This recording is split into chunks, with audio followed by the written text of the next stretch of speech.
What's up, guys? It's been Firearms here, and I just want to make a video about the two worst firearms that I ever purchased. And I did end up getting rid of them immediately. The first one is going to be the Sky CPX. I thought it would be cool to get a cheap budget firearm, you know, something just like a garage gun, stuff like that. But I didn't do my due diligence and research into it. I bought it. It was like $190. The thing was just, it's not even worth $100. I mean, this thing was terrible. It malfunctioned maybe one or two times every magazine or every other magazine. The recoil management was just unbearable.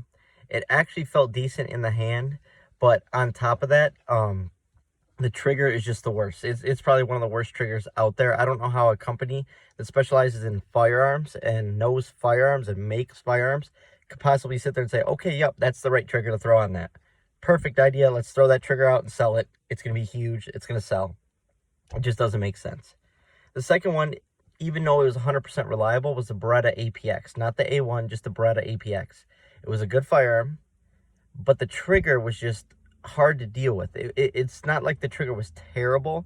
It was bad. It wasn't terrible, but there was something about it that just didn't allow you to get shots off fast and accurately. It was very long.